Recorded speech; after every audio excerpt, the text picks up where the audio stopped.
5, 4, 3, 2, 1, 0.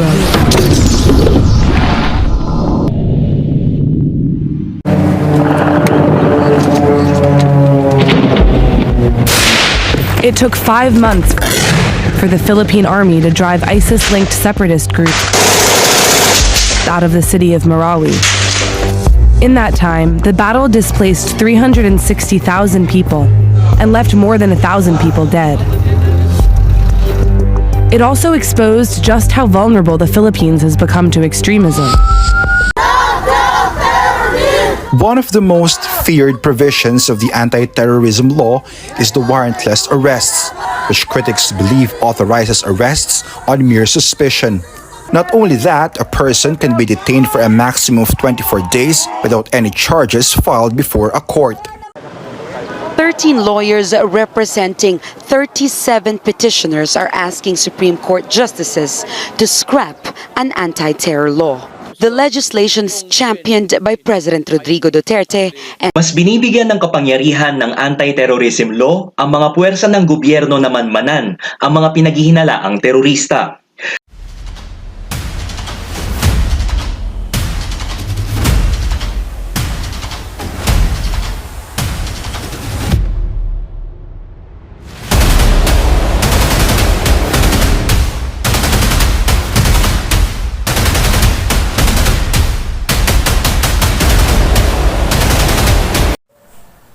Republic Act No. 11479 was enacted on July 3, 2020, an act to prevent, prohibit, and penalize terrorism, thereby repealing Republic Act No.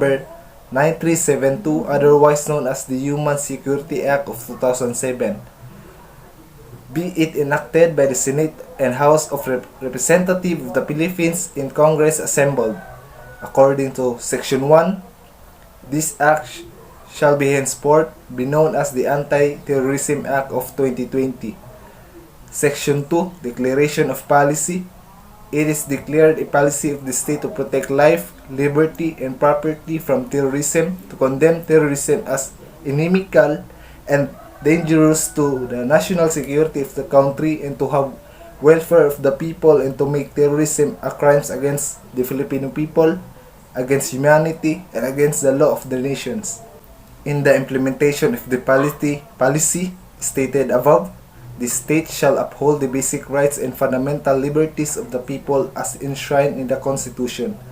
The state recognizes that the fight against terrorism requires a comprehensive approach comprising political, economic, diplomatic, military, and legal means, duly taking into an account the root cause of terrorism and or criminal activities.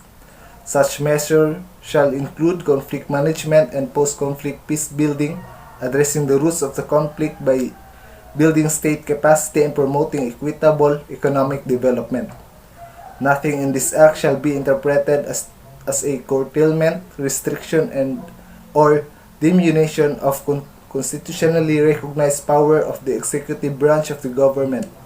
It is to be understood, however, that the exercise of the constitutionally recognized power of the executive department of the government shall not prejudice respect for human rights, which shall be absolute and protected at all times. According to Section 4, terrorism, subject to Section 49 of this Act, terrorism is committed by any person who, within or outside the Philippines, regardless of the stage of execution, A. engages in acts intended to cause death or seriously bodily injury to any person or endangers a person's life. B. engages in acts intended to cause extensively damage of or destruction to a government or public facility, public place, or private property. C. engages in acts intended to cause extensive interference with damage or destruction of critical infrastructure.